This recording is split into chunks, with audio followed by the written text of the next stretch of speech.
In and Out with me, Professor Yalman, from the TEDU radio studios at TED University. This is to reach out to those who have questions and want desperate answers. Why me? Because I've seen it all. I've seen it all in different aspects. I have been up, down, I was fired, I was hired, I was poor, I was rich. I fell in love, I lost my love, I became a kite surfer, I became a writer, I became a poet, I became a musician. I never stopped trying.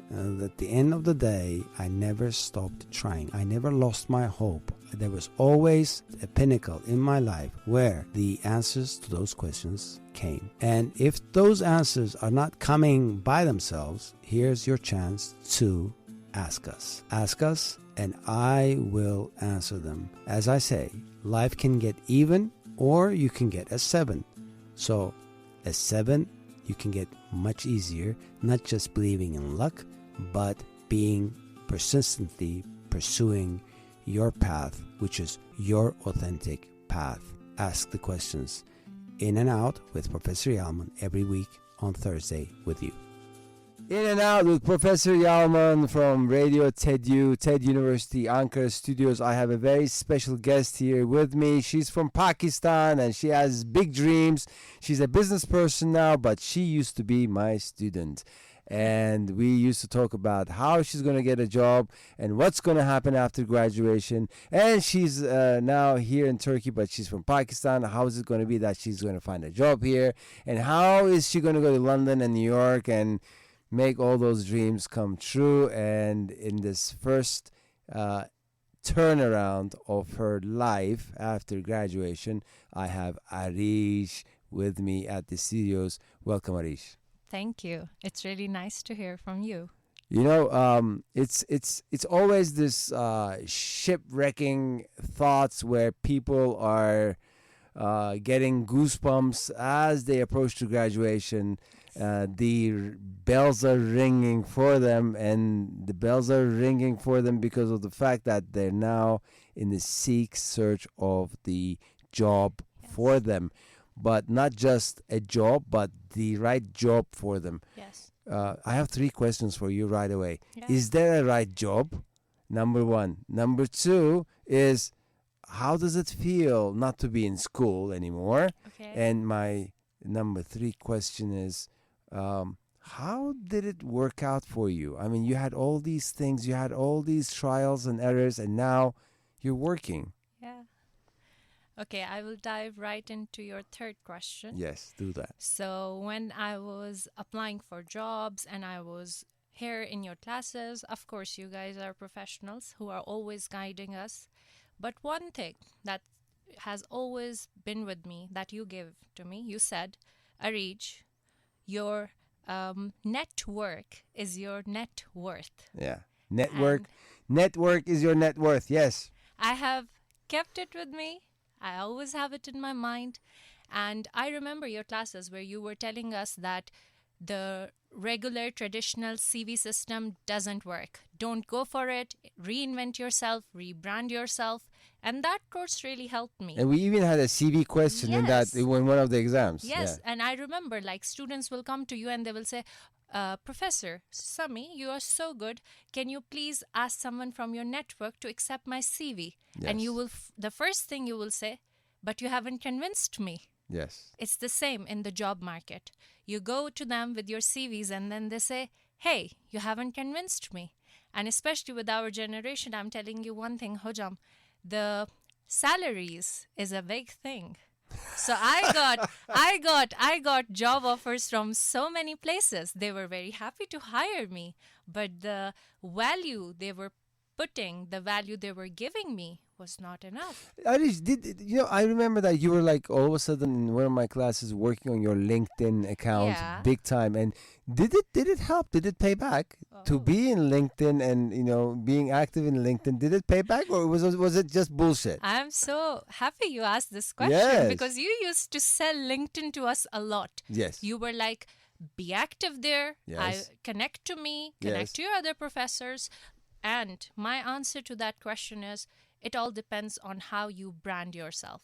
And a great example of that is your page, and also Levant Akhtani's page, our dean. Yes. You guys are branding My yourselves so my well. favorite person in the school. Yes. Yeah, for me, the same. Okay, you and him, and one more professor. And I think it really pays off. But again, how are you networking with those people? Hojam, 1 month before graduating, I was emailing every CEO in Turkey. Do you think you were late in this process? Do you wish that you started this process early on, like in your sophomore year or something like that? Or because it's important now, the audience that is Yeah. primarily listening to us Yeah. is they are students still in school, and we have freshmen, sophomores Yeah. also listening. Do you think they shouldn't wait until the senior year in terms of these approaches? Or should they start these networking processes and internship processes early on in their Yeah. freshman and sophomore Hojam, year? I will advise them to start as soon as possible. Nah. But I will say one thing: don't be a perfectionist. Take these 4 years for you to learn. Fail, then rebrand yourself, as you say. Always ask yourself questions: who am I? What am I? So first of all, this is the process you're saying. First of all, they need to sort of wake up. Oh my God, Yeah. there's something going on. It's beyond this school. Yes. High school didn't teach me that. Yes. And then all of a sudden, with this waking up, they have to understand who they are. Yes. So they rebrand themselves Yes. and rejuvenate themselves, etc. And then they start dreaming. Exactly. And then from those dreams, they have this idea of where they fit. Yes. And what they like and what their talents are, etc. Yeah. And then they make this idea become a plan. Yes. Be it applying for some place or Yeah. doing their own thing. And then this plan, they have to, in a way, brand. Yes. So they can introduce it. Yeah. And then once they brand this idea, this Yeah. plan, they can go and narrate and talk about it and sell it. Yes. So this is the process. And this should start, you're saying, early on at freshman year. Yes. Uh-huh. But you have to be true to yourself. Honesty, yes. So, yes, you can go to the interviews, you can watch very good videos, you can think of yourself very highly. If you are not able to sell your skills, because it's a marketplace, you are there to sell those skills. Right? How did it work with you? How did you sell yourself? It sounds a bit absurd, but I sold my skills. So the thing is, I analyzed the companies I was applying for, and I understood that there is a gap between their potential desired place and where they are currently, and how I can help them. so how do you close that gap? Okay, With your skills, right?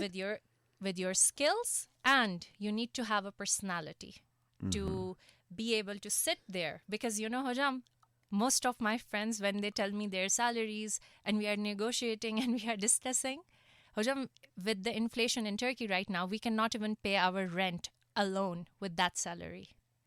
So you have to bring something to the table, but then work-life balance comes in. How do you balance all of that?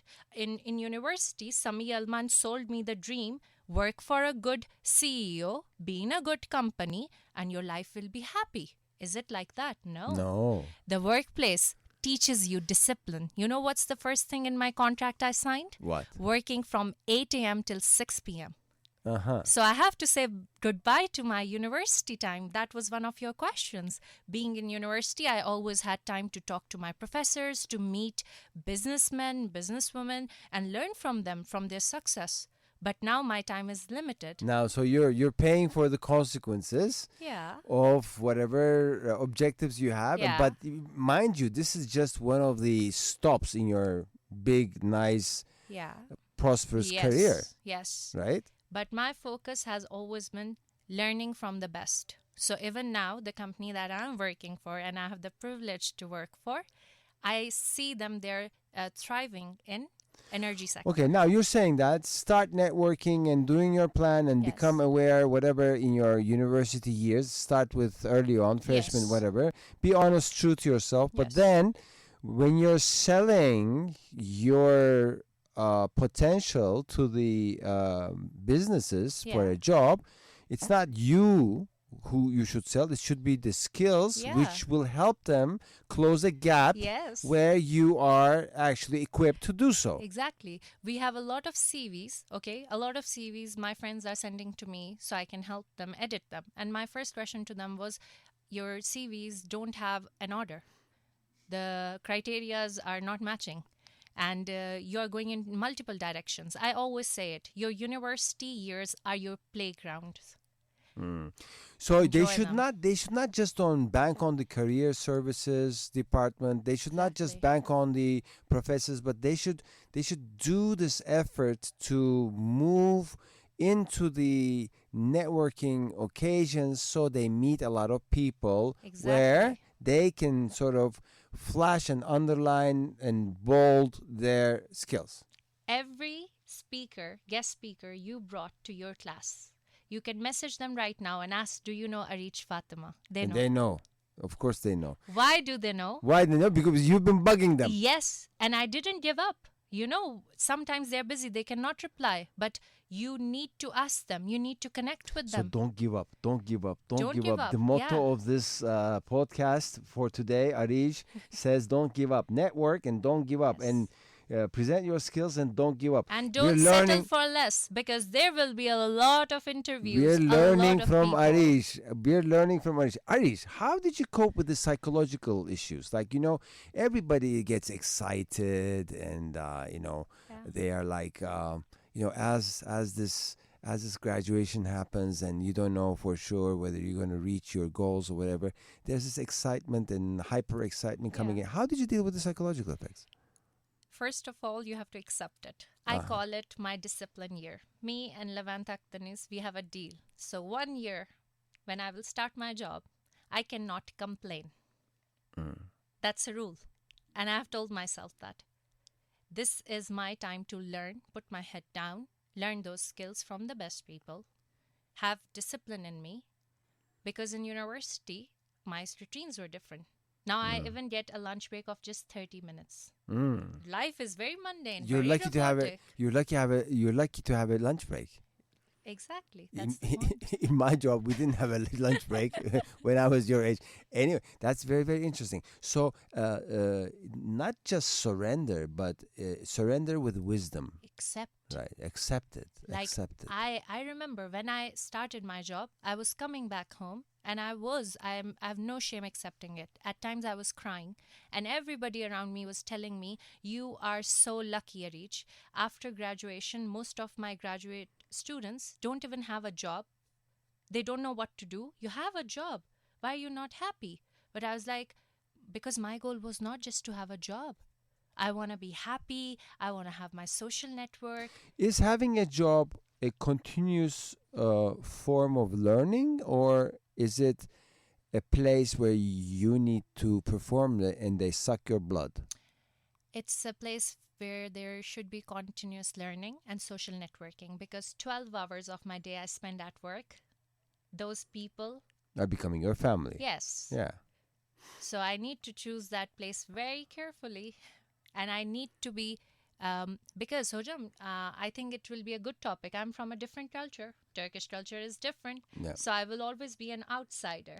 Yeah. So you will also start to feel a little bit of imposter syndrome. Do you feel as an outsider in your company? Of course, a lot of times. And also when you are young and you have the confidence to raise your voice and speak up, it will be liked by the senior management, but maybe by my colleagues it will be seen as a competition or Okay, depending but how do you turn this around? How do you make this competition or this disadvantage into an advantage? you try to put yourself in a manager's mindset. In 10 years, I want to be a CEO. So you start to act like that and you learn to motivate others and build this team. So my theory for that is I give them respect. And if I learn something that is really great, but I know if I tell it to them, they will feel more confident and they can share it with the boss maybe. I let it be. Okay, what was 3 things which you think school didn't prepare you for? This position that you're in. 8 to 6. 8 to 6. What else? Discipline. Discipline. And? And a lot of skills I have from my university, but I cannot apply them to my work. I have to relearn those skills. Even how to use an Excel. Not practical. So the university sometimes can be off Broadway. I would say, off Broadway. Because you're at the street right now, and we're at this golden tower. Yeah. We are very protected with this institutional academia of research and la. Well, I'm not like that, but anyway, so you need to sort of understand the practicalities of your performance. Yeah. So therefore, the school, the colleges, whatever, have to bring in professional practice in there. Exactly. But they say we do it by preparing you for your summer internships. I'm telling you, your summer internships are your responsibility. Find the best company, top companies, work with them. Because when you work with both a best and a worst company, it prepares you, really. Hojam, that's the best thing. I had an opportunity to work with the best company, best boss. And I had the opportunity to work with just a normal average boss. I can tell the difference. What do you do with your internships and all those experiences? Do you keep them alive in your network? Of course. So you just don't need a network. You just also keep the network alive, right? Because it will die if you don't keep it. I learned it from you. In your classes. I said that? Oh my God. In your classes, I have seen it all the time. You bring people from you have known 10 years ago. The sales director of Disney, Ugur. Yeah. When I talk to him, he always talks about you. 10 years ago, the stories that you shared with him. One thing I would really like to say in your podcast is believe in yourself as early as you can. Don't wait till you are 30, 40. Speak up.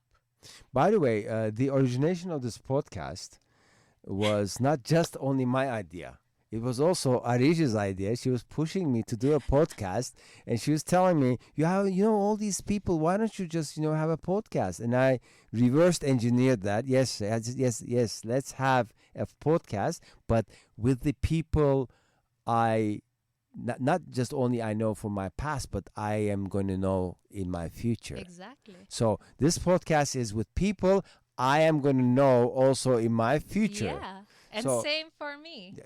Definitely. So, Areej, these are very valuable insights. Yeah. What would be three steps that you would recommend a senior year student as they enter their final episodic time in college for them to do? Okay, do you want me to go ahead with Just three steps. Yeah, 3 steps. Just do this. You're never too late. Just do this. Okay. Go to the most successful person in your university that you find the most successful. Network with him. Go to the most successful professor or person in the university and network with them. Okay, this could be a fellow student as well. Yes. Yeah. Make their network your network as well. Make their network your network as well. But increase it. But put on it, add on it, increase it. Yeah. And the third thing is continuously learn to brand yourself according to the macro and micro changes in the environment. Continuously. So brand yourself, but be aware of the macro and micro changes in the environment. Like Izzy says, follow the money. So where's the money now? Oh, the money is in AI. The money is in AI. So I'm learning the skills. So what is Areej going to do in the coming 5 years? So for next 2 to 3 years, the rule is simple. Learn from the best. And then in next 6 years, I would like to have my own company. Oh my God, we have an entrepreneur here. But first learning and then being an entrepreneur. Yeah. That's a wise thing to do. So Areej, coming back to the cultural thing, you're from Pakistan, but you want to be a global citizen, world citizen. But you're now in Ankara, Turkey, and you're understanding the culture here. How has being a foreign student in a foreign country helped you actually in this step of becoming a global citizen? It taught me resilience. it taught me that in order to be in these countries, I need to learn that I'm an outsider. The moment you learn it, that you are an outsider, you are immediately humbled. This is not my country. I have to start from zero. So that's the first thing I tell to everybody. Respect other people, respect their culture. Even if I don't know what Kulai Galson means, saying it to everybody when we are all together, it's a polite thing. It's your culture. I have to respect it. So modeling the culture to them is very important, and learning more about the cultures, because even for my work, I'm traveling a lot. So in order to go to those countries and have those customers for my company, I need to know some funny lines in Germany. So you are German. doing something in your company still in the sense and proceedings of being global and international, Of right? course. Most of the people that I will be dealing with are from multiple different countries, and our language that we communicate in is English. It's not their first language, it's not my first language. So we always share culture. Even when we go for dinners, I always ask them questions to educate myself on their culture, because I'm the outsider. So curiosity, learn. Asking Make questions. make your disadvantage looking whatever become an advantage for you. That's very nice. What are your key 3 values that you would never sell? That's an amazing question. Thank you for asking that. My 3. Because in business life, they're going to come at you and they want to sort of make you adapt their values and make you leave your values, whatever. All these discrepancies could happen. But what are your 3 values that you would never sell? I will, if I truly don't believe in something and I believe that it's not right, I won't do it. Okay. No cost can change it. Okay. No money No can cost, change no it. money. Okay. The second thing is I'll never accept someone doing something to me that I find discrimination. Discriminative action. Okay. Yeah, because of course it's here. And the third thing is, if I truly believe in my idea and I know I have some analytical analysis, science to back it, and if the other person says to me, no, you cannot do it, I will still pursue with it. So I'll not give up. So even though you have aspirations, objectives in life, you should have red lines. Yeah, boundaries. And these boundaries are and should be defined with your values. Yes. So those are not for sale. Yeah. Your skills are, but your values are not. My skills are, but my values are not. And it's really hard to communicate that. It's really hard to learn as a young person. I'm saying it. But always do the hard thing. In the long run, it will pay off. Okay, one last final sentence from you, and we're packaging up this episode with Areej, but she's going to be back. I know we have more topics with us. One sentence. Speak up. When you believe in your voice, speak up. We need more people in this world to speak their truth. That's the only way. Truth. Professor Yalman is with Areej here, In and Out. Thank you. From Radio TEDU, Ankara Studios at TED University. We'll be back with a new episode next week.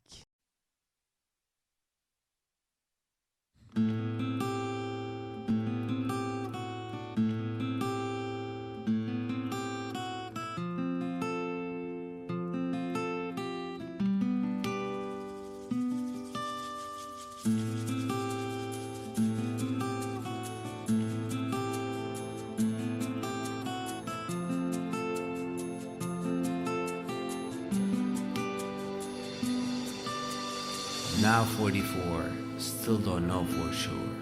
When I was 4, then pure I was for sure. As I age, I realize it all, which I lure. Many I took granted for sure. Why the fight to reach physical reality? Seek redemption in insanity. Eternal is your spirituality, for which you need to expand on your dream capacity. Free is embedded in your soul. Molds are just a worldly fall. Death will set your soul free for sure. The trick is to die while you lure. To be one as you are. To embrace and not to war.